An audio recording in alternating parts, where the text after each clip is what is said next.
Hey everyone, and welcome to Almost Cancelled. I am Peter, that is Connor, and we are going to talk about Sharp Objects, episode 3. It's called Fix. So, full spoilers for the episode as always.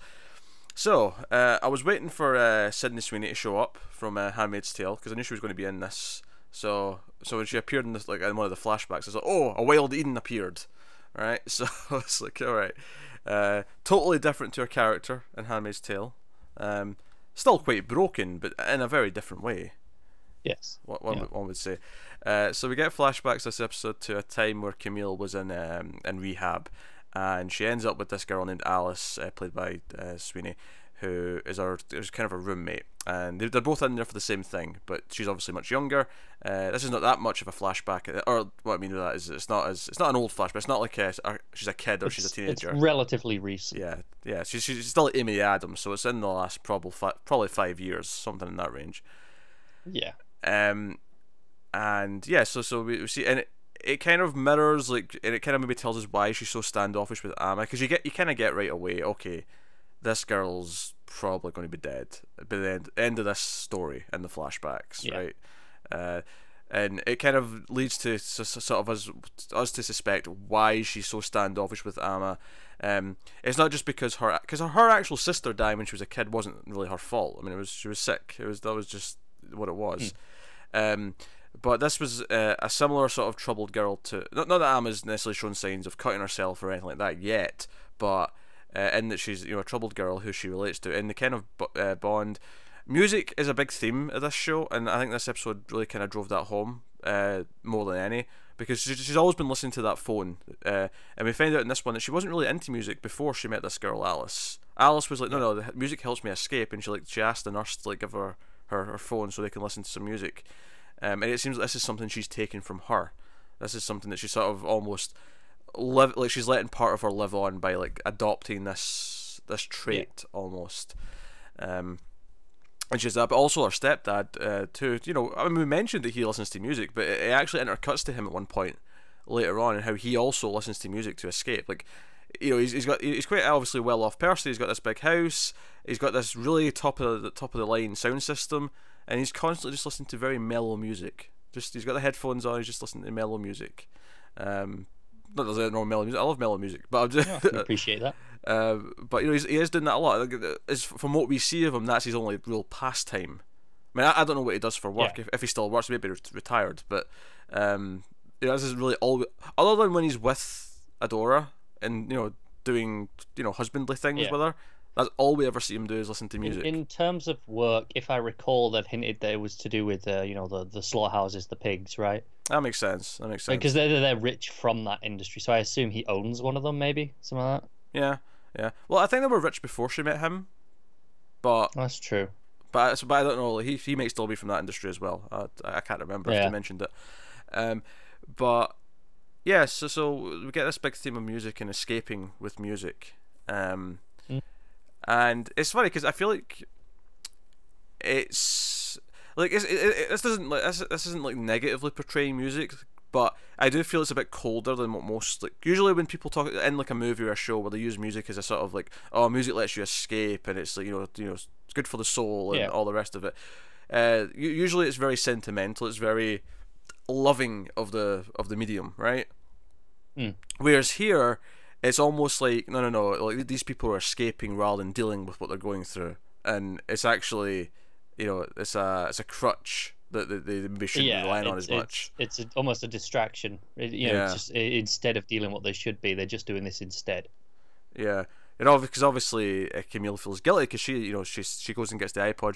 She begs the nurse for like some extra time with the music to make her feel better, because Alice feels quite bad after her parents have visited, and we also see that Camille's parents are mum and stepdad visit, and Adora freaks out and doesn't come in because the nurse insists on the roses she brings, the thorns. Oh, the thorns are sharp objects. I mean, we shouldn't say that. That would really drag the show down if someone did like the wink wink. Here's the title of the show. No, those are sharp objects. Yeah. We can't let her have those. And it's this very sort of awkward moment where she sees this happen, and the stepdad still comes. We don't even get to see the meeting, but we see that he still comes, and Adora leaves in a storm. But You know, because afterwards, like Alice asks her, like, does it get better when you get older? Like, with your family, like, do they understand better? Do you cope better? And she's like, honestly, not really. It's no different. Yeah.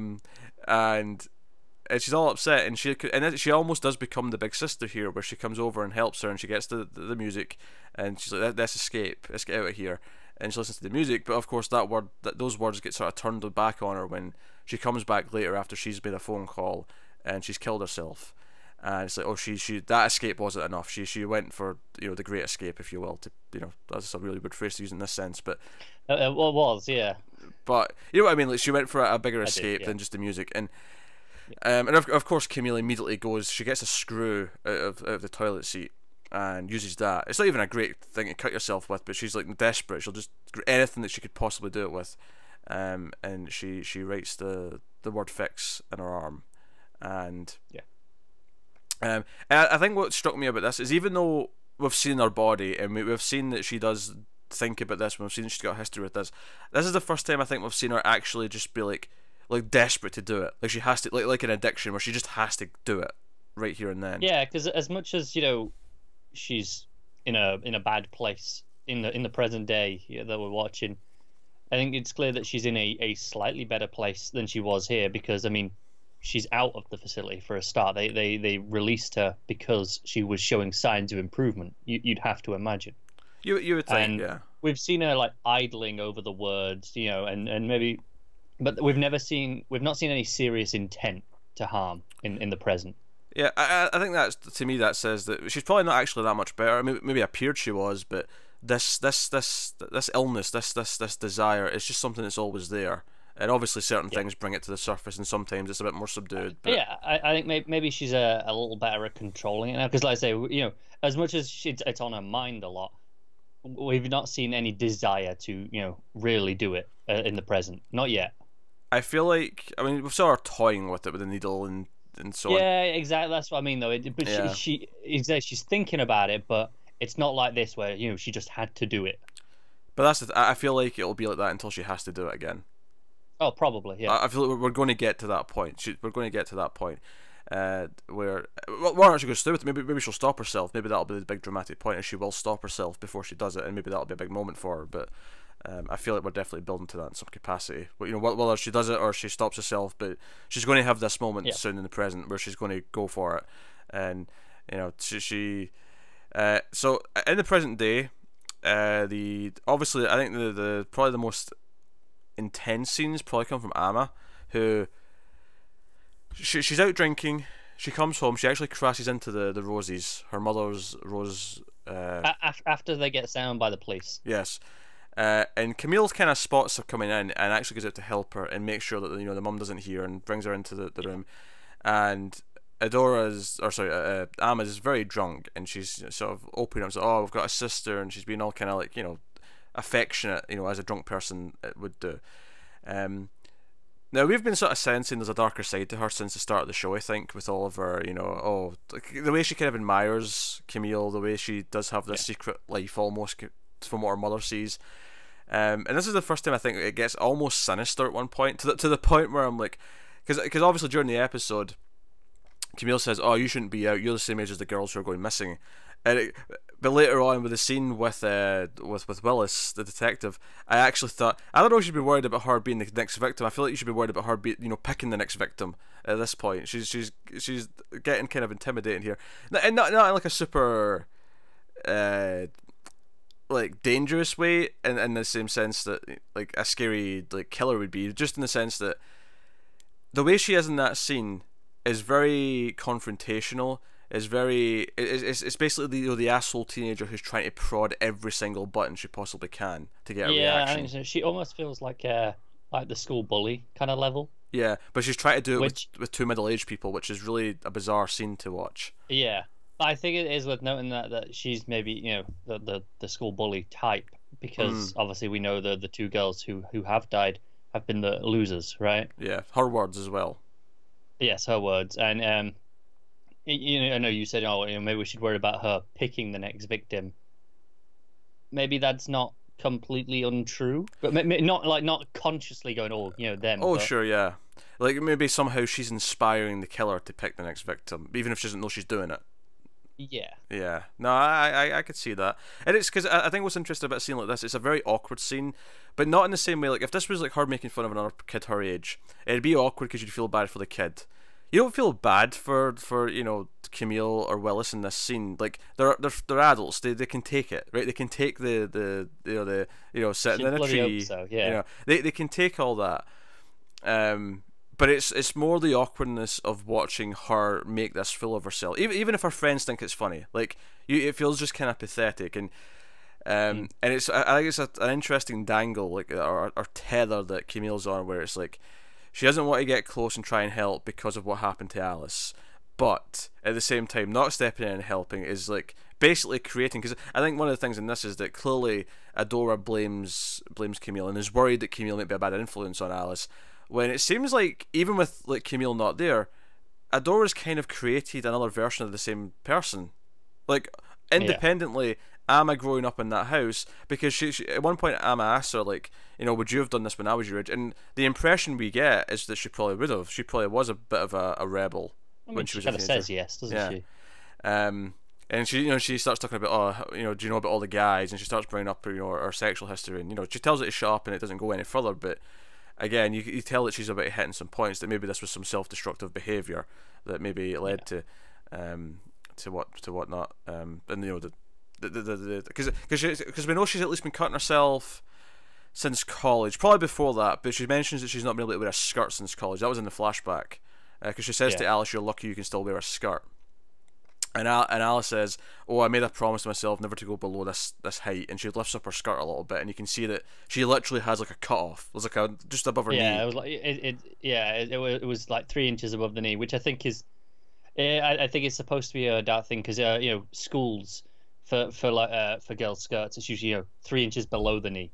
Yeah, is where they have to go down to. So this is almost like it's taken that and just flipped it. Yeah. So.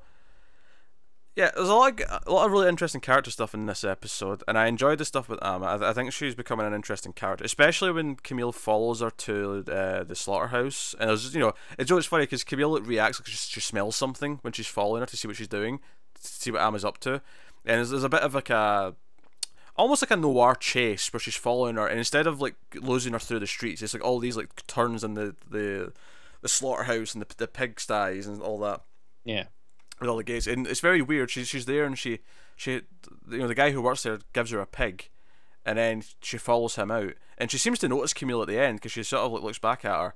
And it's a really weird scene where I'm like, what the hell is she doing? Like, is she working with a killer? Is this the killer? I mean, I don't know. It's just a bit random just to have this be presented now, but she's certainly up to something weird. It definitely feels strange. Yeah. At the very least, it seems like she has some sort of older boyfriend, maybe. Yeah. Which again, there are hints at as well, because she mentions the other guy that's into her, and Camille's like, isn't he a bit old for you? Yeah, John, like, nah, not really. The brother of the second victim.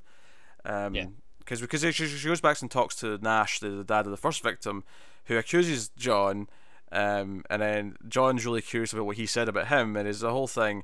Of course, I felt very awkward as well. This show is particularly good at making me feel very uncomfortable, not in a social way, not like someone might get hurt way, in a social, like when Adora comes in and says, "Oh no, she shouldn't be here. Like, how dare you come and question this man?" And like Camille's doing her job, and he's agreed to see her again, and she's doing her interview. Like I just imagine being that embarrassed that your parent comes in and tells you you can't do your job like this. Yeah, I will say I thought the reaction was a little childish. The picking up, the way she picks up the bag and puts her stuff. It's very much like what a teenager would do. Oh sure, yeah. I think it's probably in line with her character though. The idea that her mother's bringing out this childlike maybe behavior maybe. Because there's a lot of like hiding from her parents. There's a lot of like sneaking out of the house, trying not to be seen. Even though she can go where she wants, she just doesn't want to interact with them. She wants to just leave without having to speak to her. Throughout. I think maybe what's interesting, or not interesting, but what's if I want to be critical of the episode, is it's definitely, I'm definitely getting the impression now like there's going to be a lot less plot in this show than there was. Like it was always slow. Don't get me wrong. We said from the start it was always going to be slow. But other than the debate about because obviously the chief thinks, oh, it's like an outsider, it's a truck driver or a Mexican, and Willis is like, no, this is someone who knew these victims. This is personal. This is some drive, and he's not listening. That's it. That's an interesting debate, but that's it. That's all you pretty much get. There's no advancement on the actual. And I never thought that was going to be the focus of the show, but it did feel a bit strange that there was no advancement at all. I would like some more, because I know last week you were hypothesizing maybe we'll get the next murder this week, and I said, yeah, maybe not this week, the week after. Now I think we'll be lucky if we get one by episode 6. I think there has to be another victim. I feel like there's going to be a victim. I mean, I could see it being like the episode 6, admittedly now, but like I feel like there has to be one more before the end of the show, and it's probably someone who we might be able to save because there's time. Like if the killer like keeps them alive for a while before they kill them. So that's a bit of a trope, but it like. No, I'm with you. Given that they go missing for like months before they turn up, especially because the first victim you could argue she just wasn't found for a long time, but the second one was specifically put out and displayed at that time. And it was fresh. They'd have pointed out if it wasn't. Yeah, so there's a chance that if someone else is taken, and obviously the leading idea is that Amma might be taken. That said, if my theory's right, maybe she won't be because she. Yeah, I feel that's the thing. I thought that as well. It's like, well, Amma's the obvious one, right, to make her care, but kind of feels too cheap and easy. And again, it's not in line with the the other girls that have been taken. Yeah, or at least it's not right now. It depends what they do with it. Like, what if she falls in her status in some way? Like, maybe I just for me going, oh, we'll take the sister to make her care. It kind of feels a bit easy. Yeah, unless the killer wants to specifically provoke Camille. Yeah, unless that's the case, which is possible, I guess. I think it's possible now that the articles went out. Yeah, although it seems most people haven't read that yet. Not yet. No, the chief had read it, but it was going out on the website that night and the paper the next day. So I mean, next episode I think the town will have read it. Yeah, probably. But no, I could see that being a thing. I could see that being a thing. So it's funny because I think the character work in this one was really good. But and this is almost like both a compliment and a complaint at the same time. But when it ended, I was it's over already. And I suppose the compliment there is it went in quite quick for me. Like it didn't drag, it went in super quick. But at the same time, I also thought, oh, that's it. There was no more plot. Yeah, you want a bit more from it. Yeah. I'll be honest, I'm struggling a little bit. The disconnect's getting a bit bigger. You know how last week I mentioned the well, for me was a problem with the sound. Yes. That's getting worse because now it's doing it in scenes where Camille's not even there at all. Because I thought before it was okay, it was to show her thing, we were hypothesizing all that last week. But now I noticed that 2 key scenes that it was really over the top, where she was nowhere to be seen, was the one where Willis is in the alleyway, having a look around, doing his detective work, and the scene with Adora and the chief in the kitchen. Those 2 scenes had it really loud in the background noise, and it's distracting me, and it's making me unable to really concentrate on the conversations what being said because all I'm hearing is this hiss in the background. It's really annoying me. It's funny because I just didn't notice. Oh, it's so bad. I never noticed. I feel like you're really sensitive to this stuff compared to most people. Maybe, but it feels so severe it's to not me like that I'm like, how is this possible? Because it's not like I'm someone who's not sensitive to this sort of stuff in general, but I'm nowhere near as sensitive to it as you are. So if I'm not noticing it, there's a good chance that most people probably aren't noticing it. Oh, that's fair. Yeah. Because I will pick up in things and little things and tear them to shreds. Go back and I mean this isn't little things of course, but if you want to hear me jump on the bandwagon of sound complaints, go back and check our infamous South of Hell episode 1 review for a good conversation about sound mixing and dubbing and how to do it wrong. Yeah, this isn't that bad. Don't get me wrong. Like this is clearly a stylistic choice that I just don't like. Yeah, this is an intended effect. Yeah. Yeah. That was just someone didn't know what they were doing. Absolutely, yes. I think. I'm still interested in the characters. It's definitely a slow burn, and it's definitely less plot than I thought it was going to be having episode to episode. But because I think it's funny because I had a realization about halfway through this one where I'm like, man, like so much of this show is Camille driving around the town. Like there's so many scenes of her driving just around the town. Yeah. Um, You'd probably cut out like 7 minutes of an episode if you just took those out. He probably would. They're normally fine. Like it's not like I'm sitting there going, "Oh, not another one of these scenes." But when I stop and think about it after the fact, there's a lot of scenes of her driving around. A bit excessive, isn't it? But hey, so I mean, are you wanting to watch the next one? I mean, I'd rather let people know if we're doing the next one or not. I'm up for it. I'm definitely up for watching another one. But what we got next week? How busy are we? I don't think we're that much busy. No, we can do the next one. The enthusiasm. That's the thing. Like, it's hard to really enjoy the episodes when I'm feeling so distracted, especially when like I said, the plot's getting more limited. It's the character stuff, and I need to be focusing on these conversations and getting into it. And instead, I feel like I'm watching it at a distance because of it. It's frustrating to me because I the plot stuff, I like what's there. I do. I want more of it. No, that's fair.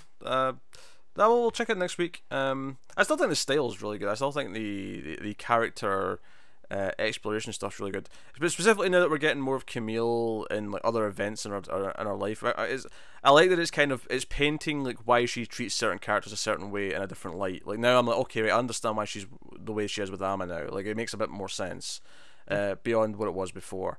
I mean, it's not that it didn't make any sense before. It's just now it has a bit more weight to it. Like, okay, right, I get this now. Yeah, some specifics. Yeah, so yeah, we'll be back for episode 4 next week. That is Sharp Objects episode 3. Let us know what you think of it in the comments below. Like and subscribe and all that stuff. Get us on the Twitters at mailed_fuzz for channel updates. If you want to support the channel, head over to patreon.com/mailfuzztv. There's links over there to all our different shows, all the different audio feeds. You can get audio versions of this as well. Or if you listen to the audio version, you can get the video version on YouTube. There's a whole thing. But yeah, have a look. But that is us. So thank you once again for watching or listening. We always appreciate it. Keep watching TV, guys. Have you got any vanilla?